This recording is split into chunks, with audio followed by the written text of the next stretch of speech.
Vamos a Romanos capítulo 8, por favor. Romanos capítulo 8 y vamos a leer el versículo 32.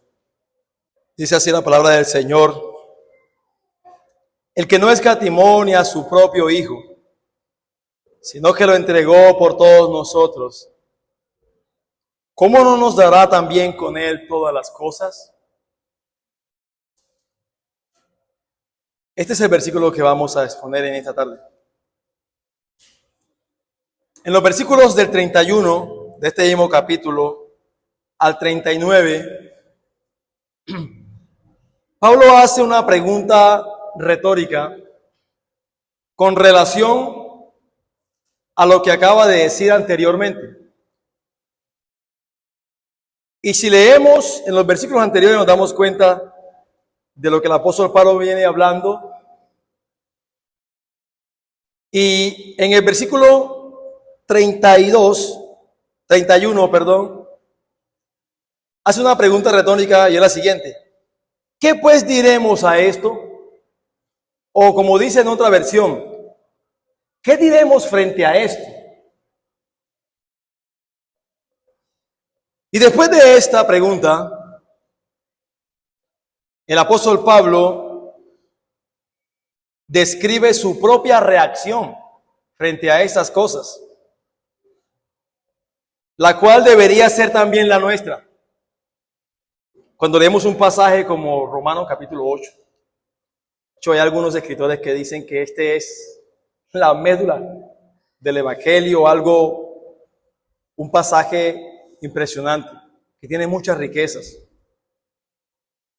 Así que deberíamos tener una reacción de asombro y preguntarnos también: ¿qué diremos frente a esto? ¿Qué podemos decir frente a esto que nos ha dicho el Espíritu Santo de Dios en estas palabras anteriores? Y si lo hacemos de esa manera, con una reacción de asombro frente a esas palabras, el tema ciertamente tocaría o tomaría un ligero giro muy distinto. La verdad es que nosotros tenemos la mala costumbre de leer las escrituras de una manera muy rápida. Y muchas veces es por querer cumplir, muchas veces con nuestra conciencia, pero no logramos percibir y nos falta una disciplina muy importante que es la meditación, para poder extraer todas estas riquezas que tiene el Señor para con los suyos, ha dado el Señor por su gracia para con los suyos. Y si nosotros miramos todo esto, pudiéramos ver enseguida, inmediatamente, la suficiencia de Dios, de ese Dios de gracia. Y entonces el interés de quien lee es transferido del regalo que recibimos cuando vemos estos pasajes como Romanos capítulo 8. Entonces el interés no es tanto en lo que nos dieron, lo que nos ha sido concedido, porque nos ha sido concedido por gracia, sino que enseguida el interés es transferido al dador. ¿Quién nos dio eso? ¿Quién nos dio todas estas cosas, hermano? Todas estas riquezas. Y realmente nosotros deberíamos asombrarnos, rendirnos en adoración, en exaltación, en obediencia a nuestro Dios, y pudiéramos liberar nuestros pensamientos o nuestros malos pensamientos, y pudiéramos decir, como dijo Dios de Abraham. Mira lo que Dios dijo de Abraham en Génesis capítulo 15, versículo 1. No temas, Abraham, yo soy tu escudo y tu galardón será sobremanera grande. Si nosotros mirásemos realmente toda la profundidad y las riquezas que hay en todo esto, en las Escrituras, pero específicamente en lo que hay en Romanos, las dificultades, los problemas, las aflicciones y todas las cosas que viviésemos en este mundo, serían mitigados, hermanos, en gran manera. Así como Dios le dijo a Abraham. Abraham tenía muchas cosas por delante, quizás preocupaciones y demás. Y Dios le dijo, tranquilo, no temas. ¿Sabe qué es lo importante? Yo soy tu escudo. Yo soy tu escudo. Y tranquilo que tu recompensa es grande. Y esa misma recompensa es para todo aquel que está en Cristo. Esa misma recompensa que fue prometida a Abraham. Vamos a ver la suficiencia de Dios. Y la propuesta en esta tarde es: ninguna cosa buena nos será negada. Hermano, ninguna cosa buena nos será negada. Basado en Romanos capítulo 8, versículo 32. El pensamiento expresado por el apóstol Pablo en este versículo es que ninguna cosa buena nos será negada finalmente. Todo aquello que nosotros necesitemos, principalmente con lo que tiene que ver con nuestra vida de santidad, obediencia, todo lo que tiene que ver con nuestra salvación, nos será dada. Todo lo que nosotros necesitemos, eso lo vamos a tener, hermanos. No nos será negada. El apóstol Pablo transmite este pensamiento de que ninguna cosa nos será negada finalmente, señalando la suficiencia de Dios como nuestro benefactor soberano,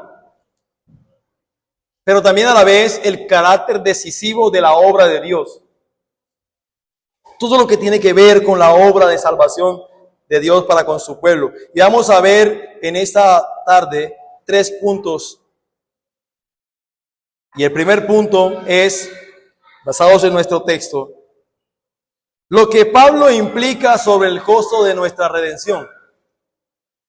Lo que Pablo implica sobre el costo de nuestra redención. Versículo 32. Él, ¿quién es él? Dios. Pablo está diciendo, Dios no escatimó ni a su propio Hijo. Ya de entrada esto debería ser algo que debería impactar en el corazón de los creyentes. Dios no escatimó ni a su propio Hijo. Hermano y hermana, para salvarnos, Dios llegó hasta el límite. Para su salvación y mi salvación, hermanos, Dios llegó hasta el límite. Le hago una pregunta: ¿qué más podría haber dado Dios para nosotros? ¿Qué era más importante o más glorioso para Dios, para nuestra salvación, que su Hijo amado Jesucristo? ¿Había algo o puede haber algo mucho más excelso, glorioso e importante para Dios que su Hijo Jesucristo? Evidentemente no, hermanos. Nosotros no podemos saber, y esa es la verdad, lo que le costó al Padre el Calvario. Usted y yo no sabemos lo que le costó a Dios el Padre del Calvario, hermano. Nuestra salvación, nuestra redención, hermanos. Tampoco podemos saber lo que sintió Jesús cuando probó el castigo por nuestros pecados. Nosotros no meditamos en esto. Esa salvación tan grande que dice el escritor de Hebreo, que despreciamos una salvación tan grande. No podemos saber realmente. Decimos, sí, Dios dio a su Hijo. Y lo decimos de una manera muy trivial. Sí, Jesucristo sufrió en la cruz por mis pecados. Pero de una manera tan pasiva, tan triste. No podemos saber, hermanos. Sin embargo, que no podemos saber cuánto le costó el Calvario a nuestro Dios. Cuánto fue el dolor que sintió y el sufrimiento de Cristo por el castigo por nuestros pecados. Sin embargo, podemos decir esto, que si la medida del amor es lo que se da, si el amor se mide por lo que nosotros damos, entonces nunca hubo ni habrá tal amor como el que Dios mostró hacia los pecadores en el Calvario. No habrá, hermanos. No ha habido ni habrá un amor tan extraordinario como dice el Evangelio de Juan. Mas Dios muestra su amor para con nosotros. Y de tal manera, está en grado superlativo, de tal manera amó Dios al mundo, a los creyentes, a los elegidos, de tal manera que dio. No fue simplemente algo de decir Dios ama a los elegidos, no. Dio, entregó a lo más preciado, al unigénito Hijo de Dios. Ningún otro regalo de amor posterior a nosotros le costará tanto a Dios. Así que si Dios ya ha mostrado su amor hacia nosotros, en que siendo aún pecadores, Cristo murió por nosotros, como dice Romanos capítulo 5, versículo 8, entonces resulta aceptable, cuando menos, que también nos dará con Él todas las cosas. El texto dice, el que no escatimó ni a su propio Hijo, hermanos, no se reservó ni a su propio Hijo, sino que lo entregó por todos nosotros, entonces ¿cómo Dios no nos dará con Él todas las cosas? Mira, la mayoría de los cristianos conocen el temeroso sentimiento de que Dios no tenga nada más para ellos, más allá de lo que ya han recibido. Pero si usted quiere saber que Dios le ha dado a usted y a mí en Cristo, pegue una mirada atenta al Calvario y debería erradicar en usted y en mí el desánimo, porque Dios ha dado todo, hermano. Dios ha dado todo. Y esa es la verdad. Y eso es lo que dice Pablo. Cuando dice el versículo 31, ¿qué pues diremos a esto? ¿Qué debemos decir frente a esto? Mire, hermanos, Dios no se reservó a su Hijo. Lo entregó por nosotros. Es decir, lo máximo. No hay otro. No hay nada más grande que eso. Pero segundo punto que podemos ver es lo que quiere decir Pablo en cuanto a la efectividad de nuestra redención. ¿Qué quiere decir Pablo en cuanto a la efectividad de nuestra redención? ¿Qué tan efectiva fue nuestra redención, hermano? Eso Pablo también lo dice ahí en este versículo. Eso está queriendo decir Pablo. Mira lo que dice Pablo. Después de haber dicho, el que no escatimó a su propio Hijo, dice, Dios también lo entregó por todos nosotros. Dios no escatimó a su propio Hijo. No se lo reservó. Pero Dios lo entregó por todos nosotros. Y este hecho en sí mismo, el que Cristo haya sido dado a todos nosotros, es la garantía de que Dios también nos dará todas las cosas. Esta es la garantía y la seguridad de que ciertamente Dios nos dará todas las cosas. Porque todas estas cosas que dice el apóstol Pablo aquí, vienen como fruto directo de la muerte de Cristo. Es como fruto de la obra de Cristo. Todas estas cosas. La grandeza de lo que Dios nos ha dado en la cruz, hermano, hace que lo que nos da después resulte, y permítame usar estas palabras, natural y posible. Por la obra de Cristo, por la obra y la muerte de Cristo, es que resulta natural que las demás cosas puedan venir para con nosotros. Pero lo que tenemos que notar ahora es que la unidad del propósito salvador de Dios hace que esta entrega por añadidura resulte necesaria, hermano, y por tal razón resulte segura. Permítame explicarles esto un poco más. Mire, según el Nuevo Testamento, la muerte de Cristo efectivamente nos ha salvado a todos. Pero tenemos que decir cuáles todos.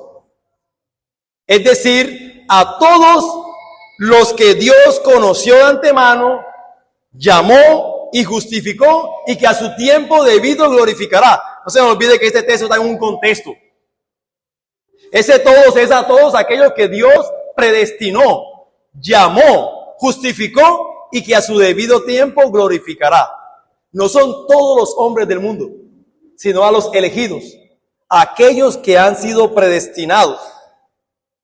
Así que la muerte de Cristo efectivamente nos ha salvado a todos, porque nuestra fe, esa fe en la cual nosotros creímos, que desde el punto de vista humano es el medio de salvación, es desde el punto de vista de Dios parte también de la salvación.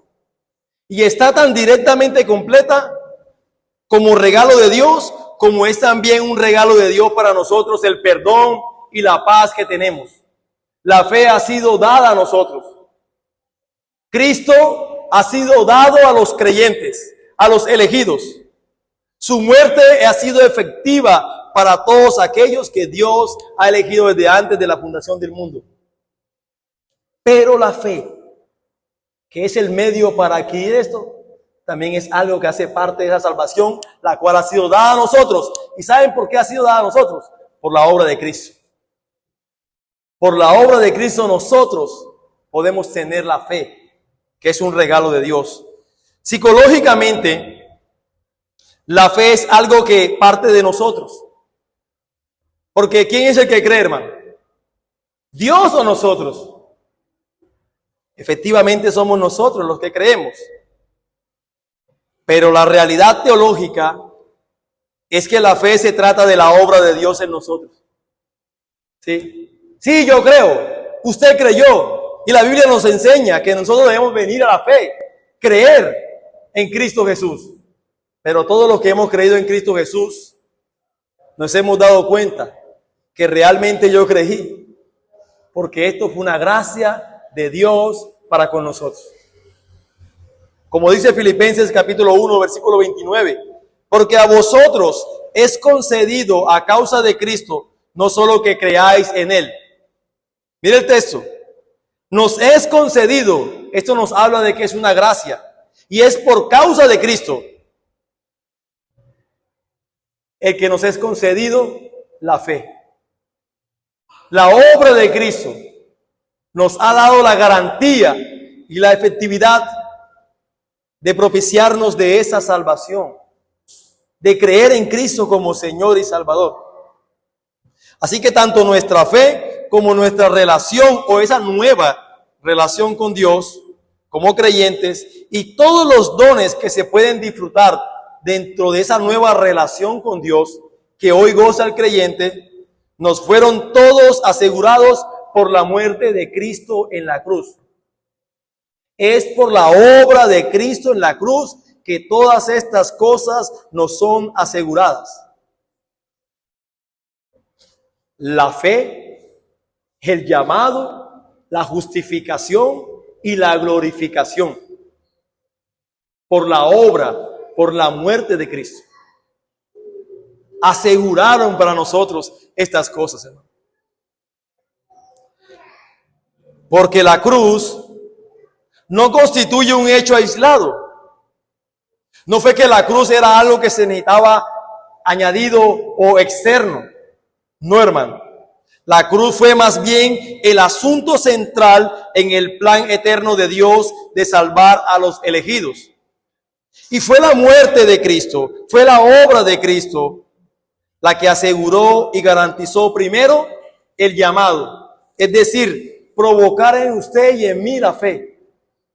Y que a través del Evangelio usted pudiera creer en Cristo.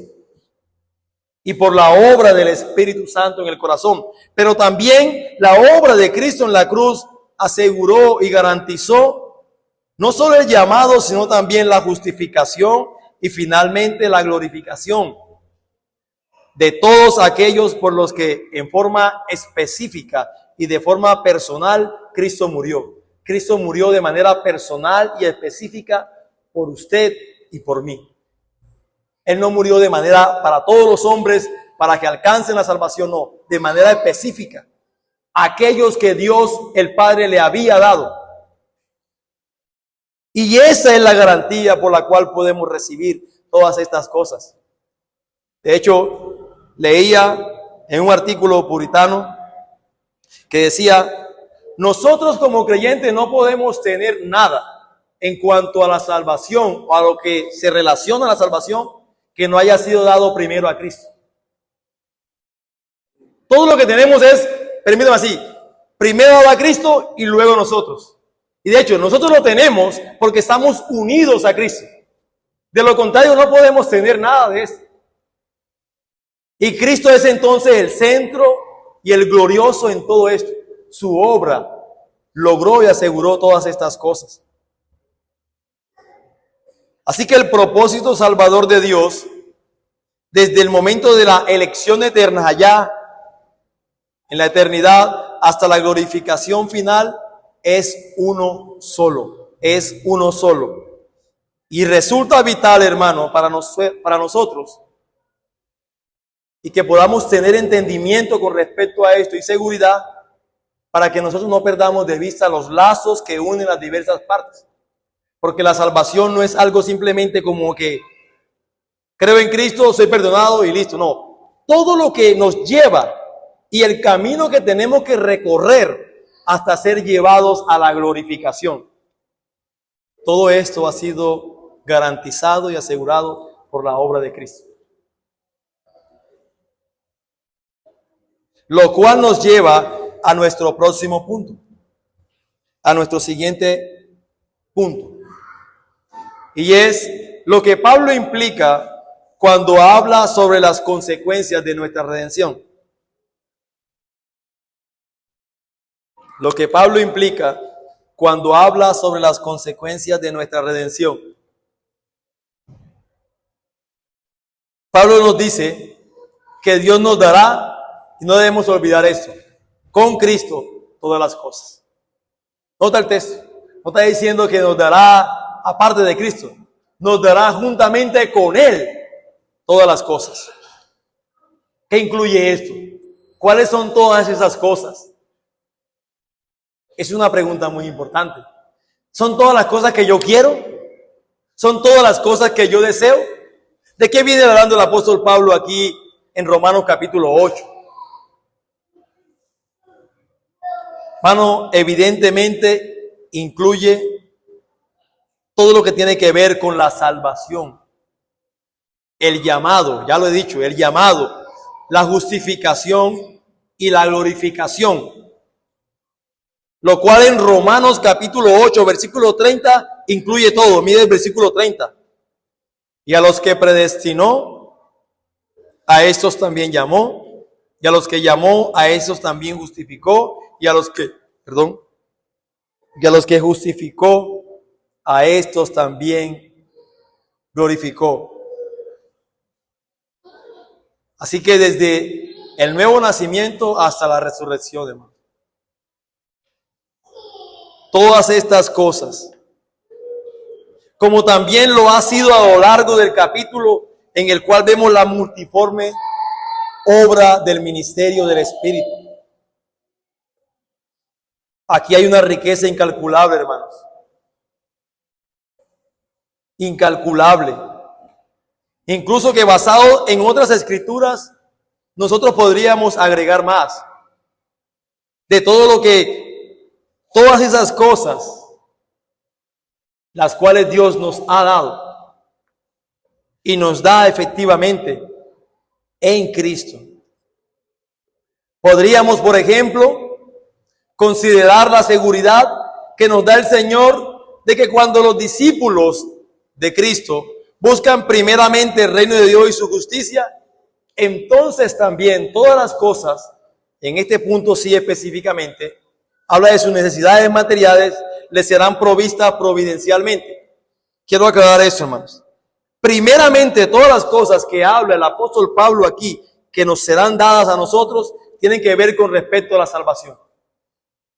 Llamado, justificación, glorificación, todo esto. Si nos ha sido dado todo esto, y esto es lo que Dios nos ha dado a nosotros, ¿cuánto más entonces aquellas cosas pequeñas como por ejemplo nuestras necesidades materiales? ¿Puede ser algo difícil o imposible para Dios? Mire, Dios no ha prometido darnos todo lo que nosotros queramos, hermano. Pero Dios se ha prometido darnos todo lo que nosotros necesitamos. Cualquier cosa que usted necesite y que yo necesite, ciertamente nuestro buen Dios nos lo suplirá. Le serán provistas providencialmente, como dice Mateo capítulo 6, versículo 33. O también podríamos considerar el hecho de que todas estas cosas, aparte de lo que ya hemos dicho, que tiene que ver con respecto a la salvación, también significa todo lo bueno. Todo lo bueno. No es lo que nosotros podamos pensar que es bueno, sino en lo que Dios puede pensar que es bueno. Un Dios infinitamente sabio e infinitamente poderoso que dirige toda su accionar basado en su bondad y en su generosidad para con nosotros. De hecho, dice las Escrituras que Él hace llover sobre justos e injustos. Hace salir su sol sobre buenos y malos. Ese es nuestro Dios. Así que Dios nos dará todo lo bueno, pero no lo que nosotros pensamos que es bueno, sino lo que Dios piensa que es bueno para nosotros, en aquello que realmente nos ayuda para nuestro crecimiento en santidad y en conformidad cada vez más a Cristo, porque nos dio a Cristo y todas las cosas en Él para nuestra salvación y para todo lo que necesitemos. Ese es nuestro Dios. La suficiencia de Dios como nuestro soberano benefactor y la forma en que Dios trata a sus siervos, la cual hemos tenido la oportunidad de ver en las Escrituras, no debe dejar lugar en nosotros para que tengamos temor de un verdadero empobrecimiento personal y entrega a Dios total. De hecho, cuando nosotros podamos ver en las Escrituras el Dios de la Biblia y de la manera como ha tratado a sus siervos y de la manera como ha respondido para con los suyos, debería llevarnos a decir, ese Dios es suficiente, es bueno. Y así como ha sostenido a estos hombres y sostuvo a estos hombres en el pasado, también podrá sostener a todo aquel que se entrega y se rinde a Él para servirle con todo el corazón, hermano. De hecho, tú sabes qué tipo de vida es la que Cristo te llama a vivir, ¿cierto? Como su discípulo. ¿Quién de los que están acá, que somos creyentes, no sabe cuál es la vida o el tipo de vida que Cristo, por su palabra, nos llama a nosotros a vivir? Esto es algo que nosotros debiéramos saber. Usted y yo sabemos. Si quiere, mire el propio ejemplo de Cristo. ¿Cómo vivió Cristo mientras estuvo en este mundo? Mire su ejemplo. Y mire también las enseñanzas en los evangelios, los cuales lo dejan muy claro. ¿A qué nos llamaba el Señor Jesucristo? ¿A hacer tesoros dónde? ¿En la tierra? En el cielo. A renunciar a nosotros.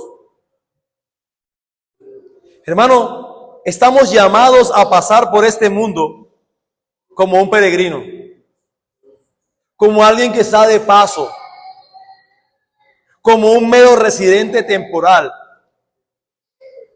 como Cristo lo indica, como aquel que tiene una ciudadanía en los cielos. Nuestra ciudadanía no es de este mundo, nuestra ciudadanía está en los cielos.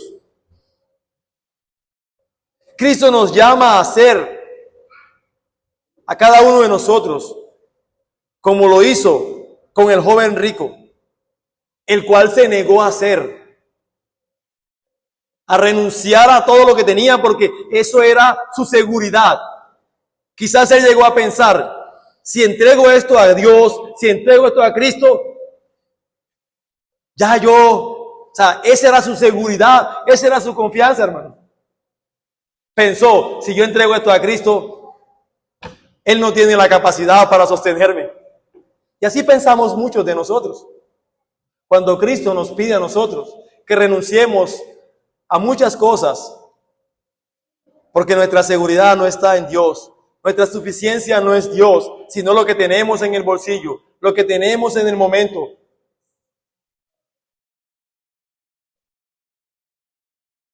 Pero el llamado es a renunciar a la riqueza material y a la seguridad que ésta proporciona. Porque cuando una persona tiene, eso le brinda seguridad. Eso dice Proverbios. La riqueza del hombre es su ciudad fuerte. Eso es lo que confía. Pero la Biblia nos llama a renunciar, obviamente de una manera equilibrada, y a vivir de una manera que nos involucremos, si es necesario, hermano.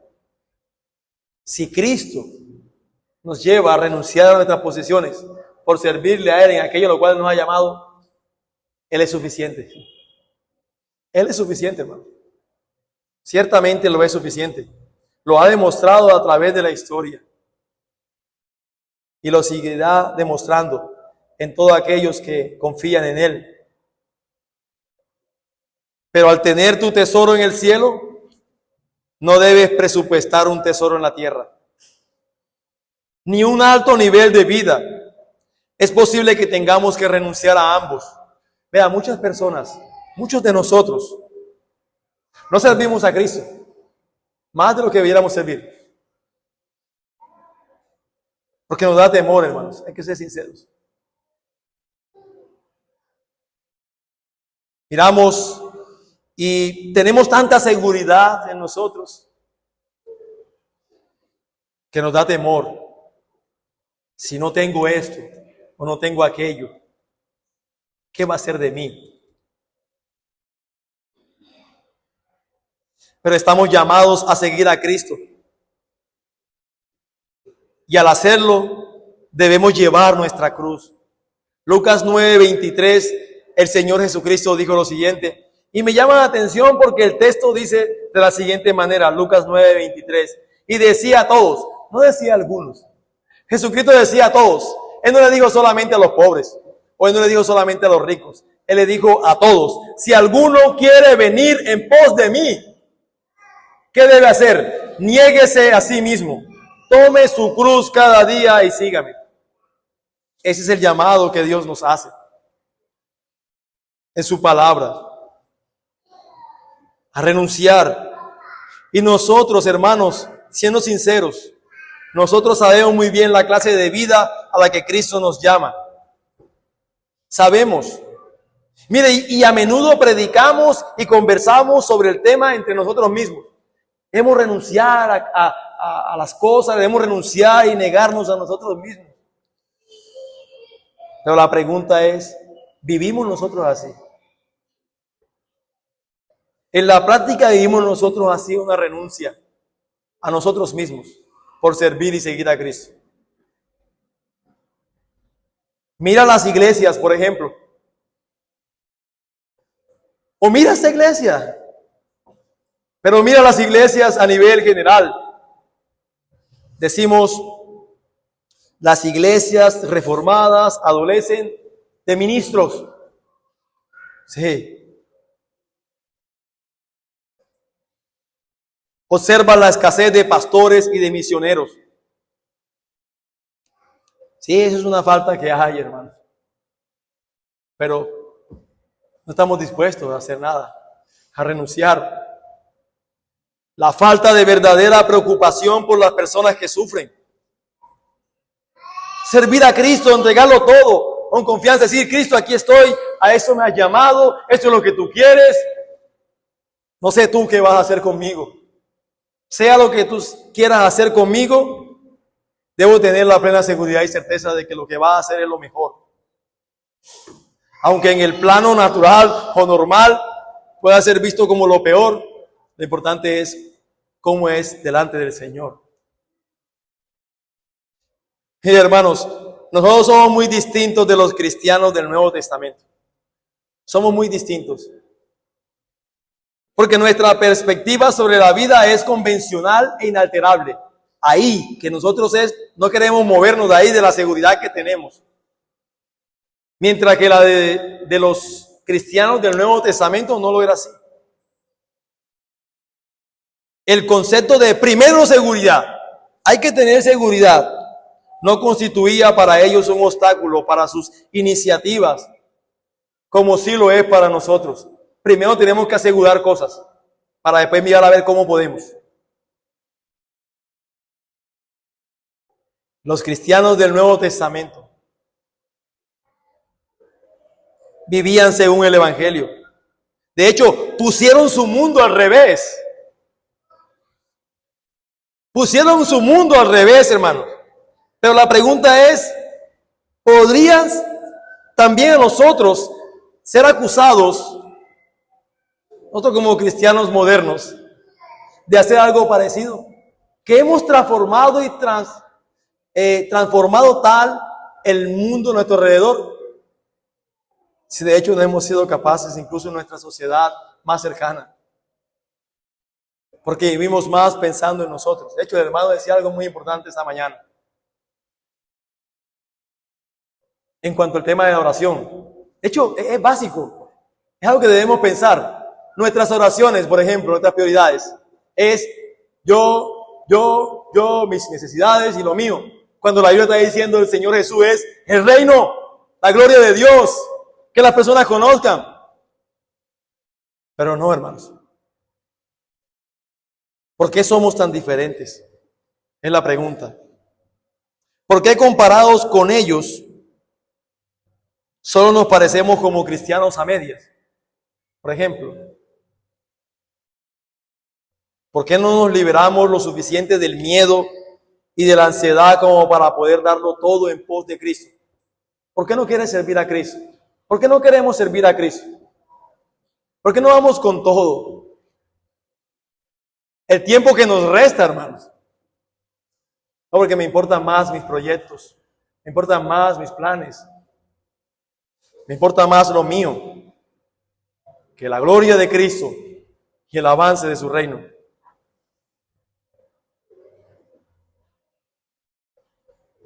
Pero permítame presentar una razón que puede ser la que está pasando, hermano.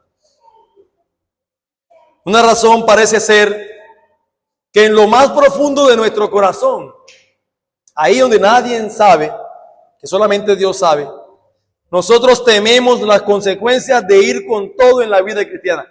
Tememos las consecuencias de ir con todo en la vida cristiana. Tenemos temor de ir con todo en la vida cristiana porque sabe que esto va a traer un sacrificio, esto va a traer cosas para nosotros quizás muy difícil y quizás nos va a sacar de comodidades y de cosas que hoy estamos acostumbrados a hacer. No nos atrevemos a aceptar responsabilidades porque pensamos que no vamos a tener la fuerza necesaria para poder llevarla a cabo. No, yo no voy a hacer esto porque es que yo no tengo la capacidad para hacer esto. Entonces, no puedo hacerlo. Mire, no nos atrevemos a iniciar un modo de vida que renuncie a la seguridad material porque tenemos miedo de quedarnos desamparados. Si yo me aventuro a ir la vida cristiana con toda, como manda las Escrituras, y servir a Cristo con todo, ¿y entonces qué? Quedo desamparado, ¿no? No nos atrevemos a romper las convenciones sociales a fin de servir a Cristo, porque tememos que si lo hacemos, esa estructura firme de nuestra vida se vendrá abajo. Y entonces quedamos sin ningún apoyo. Y entonces solo queda Cristo. Y tiene que depender solo Cristo. Pero el tema es que decimos que dependemos de Cristo. Pero la verdad es que en la práctica no estamos dependiendo de Cristo. Sino que dependemos de nuestro esfuerzo y de lo que tenemos.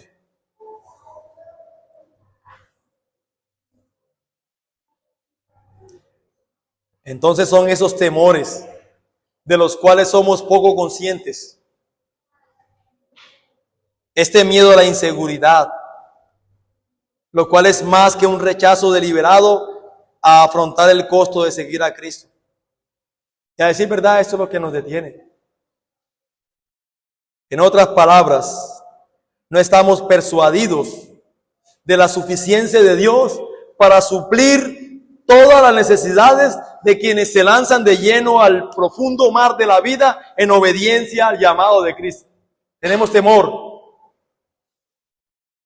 No creemos que Cristo pueda suplir nuestras necesidades. Esa es la verdad. Y permítame decir algo más. Llamemos las cosas como son. El nombre del juego en el cual nosotros participamos constantemente en este va y ven se llama incredulidad. Porque es incredulidad, hermano. No creemos que Dios puede suplirnos. Decimos, creo en Dios, pero tengo que tener algo aquí en que agarrar. Entonces no confío plenamente en Él, en lo que Él me ha llamado. Y la frase de Pablo, ¿cómo no nos dará también con Él todas las cosas? Constituye un reproche permanente a nuestra actitud. Como si Dios está diciéndote, ¿cómo no te voy a dar a ti todas las cosas si te entregué a tu hijo? Entregué a mi hijo, perdón. Entregué a Cristo. ¿Hay algo más precioso que esto? Tenemos que responder, no. ¿Cómo no te voy a dar todas las demás cosas? ¿Cómo no te voy a dar las demás cosas? Pablo nos está diciendo que no hay ninguna pérdida definitiva, hermano. Si nos abandonamos a seguir a Cristo, no hay nada que temer. Es seguir a Cristo con todo nuestro corazón. Y si Dios, en su providencia y sabiduría, nos niega algo, es solo con el fin de hacer lugar para una u otra cosa de las que tiene pensada mejor para nosotros. Si tú pides algo que tú consideras que es bueno, que es importante, y Dios te la niega, tranquilo. Quizás Dios te lo ha negado porque Él te ha de dar algo que Él considera que es mucho mejor para ti. Lo cual quizás tú piensas que no es tan bueno para ti. La frase, nos dará también con Él todas las cosas. Aparte de lo que he dicho con respecto al tema de la salvación principalmente, también podría expresarse de la siguiente manera. Esa expresión nos dará también con Él todas las cosas. De la siguiente manera. Algún día, hermano y hermana, descubriremos que nada, literalmente nada, de lo que hubiera podido aumentar nuestra dicha eterna, nos ha sido negado. Y que nada, pero literalmente nada, de lo que hubiera podido limitar esa dicha, ha quedado con nosotros. ¿Qué seguridad mayor que esa podemos querer, hermano? ¿Qué seguridad mayor que esa quieres tener tú? No, pero pensamos que la mejor seguridad que podemos tener es tener dinero en el banco. Tener una cuenta grande, tener muchos negocios, tener muchas cosas. Pero hermanos, ¿qué seguridad mayor que esta podemos tener?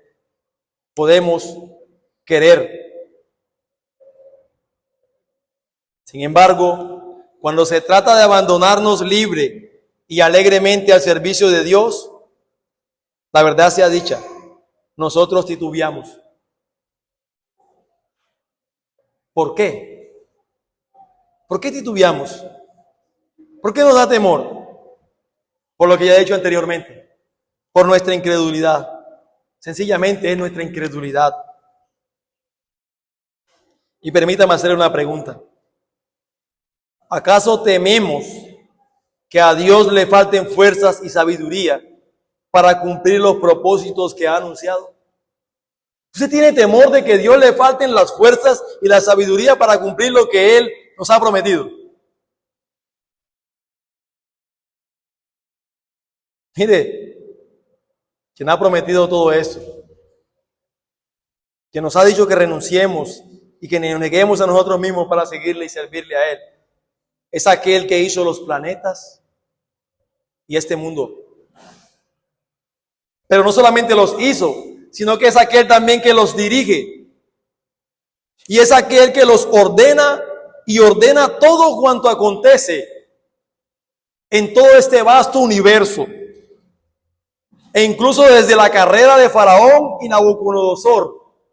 Lo que pasó con Nabucodonosor y Faraón. Simplemente vaya a las Escrituras y dése cuenta cómo Dios obró a través de estos hombres. Y la Biblia muestra una y otra vez cómo Dios hacía esto y tomaba instrumento a Faraón y a Nabucodonosor.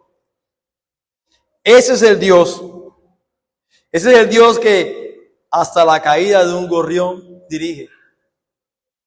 Oh, hermano. Que dice que no puede caer un pajarito a la tierra sin su voluntad. Y es por eso que Pablo da por sentado lo que dice en Romanos capítulo 8, versículo 28. El texto muy conocido por nosotros. Que los que aman a Dios, todas las cosas le ayudan a bien. Es decir, en otras palabras, Dios dispone de todas las cosas para el bien de los que le aman. Porque ese es el Dios de la Biblia, hermano. Ese es el Dios verdadero. Ese es el Dios en el cual hemos creído. Así que ¿quién eres tú o quién soy yo para suponer que nosotros seremos la excepción?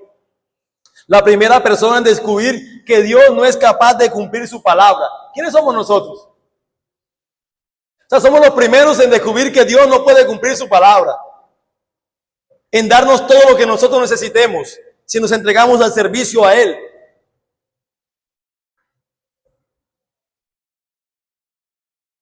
No vemos más bien que al manifestar estos temores, más bien lo que estamos haciendo es deshonrando a Dios. Permítanme recordarles solamente un par de textos que dicen las Escrituras, y hay más.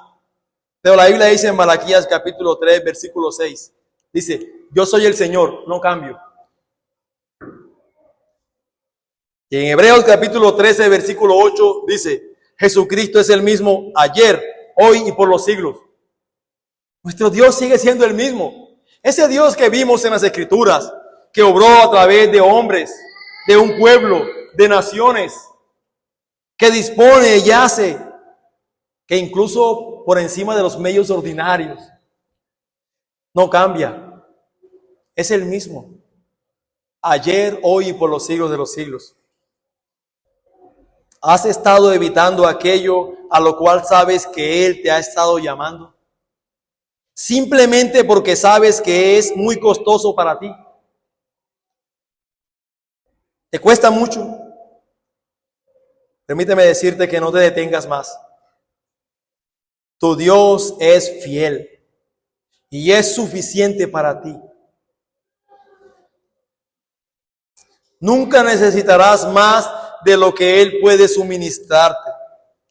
Y lo que Dios te suministra, hermano o hermana, tanto material como espiritual, siempre será suficiente para el presente. Salmos capítulo 84, versículo 11. Dice, porque sol y escudo es Jehová Dios, gracia y gloria dará Jehová. Mire lo que termina el Señor diciendo, no quitará Dios el bien a los que andan en integridad. Oh, hermanos, Dios no quitará el bien a los que andan en integridad. ¿Usted cree eso, hermanos? Nosotros creemos esto, que Dios no quitará el bien a los que andan en integridad delante de Él. Pero si quieres más escrituras, 1 Corintios 10, 13 dice, porque no nos ha venido ninguna tentación que no sea humana, pero fiel es Dios que no nos dejará ser tentados más de lo que podemos resistir, sino que dará también juntamente con la tentación la salida para que podamos resistir. Ese Dios está presente y pendiente con nosotros. No te va a dejar una carga mayor que no puedas llevar. Jamás, jamás. Yo recordaba algo cuando, hace muchos años, cuando leía este texto de 1 Corintios 10, 13. Y era, si tengo cualquier dificultad frente a mí, basado en este texto pensaba, si está frente a mí y si estoy viviendo esto, es porque Dios me da la capacidad para poder enfrentarlo. porque su palabra dice que Él no me dejará tentado más de lo que puedo resistir. Es decir, Él no me va a poner una carga mayor que yo no pueda llevar, hermano, en la cual Él no pueda acompañarme, en la cual Él no pueda estar conmigo. Pero también le dijo en 2 Corintios 12:9 a Pablo. Mira lo que le dijo. Pablo le rogaba, ayúdame, por así decirlo. ¿Sabe qué le dijo Dios? Bástate mi gracia. Bástate mi gracia, porque mi poder se perfecciona en la debilidad. Piensa en esto, hermano. Piensa en estas cosas y deja que tus pensamientos expulsen tus inhibiciones para servir al Señor. Nuestro Dios, el Dios en el cual has creído o hemos creído, es un Dios suficiente, que nos dará todo lo que nosotros necesitemos. Que pensemos que nos dio lo más maravilloso, lo más importante, lo más glorioso, aquello en lo cual te preocupa, es demasiado pequeño en comparación con lo que Dios nos ha dado, hermano. Que esto de alguna manera nos ayude, que el Señor nos convenza por su Espíritu y que nos dé el deseo, el anhelo, la fuerza para servir a nuestro Cristo, a nuestro Dios con todo nuestro corazón, con todas nuestras fuerzas, con todo. Que nuestra confianza y seguridad sea solamente en Él, para que podamos honrar su nombre.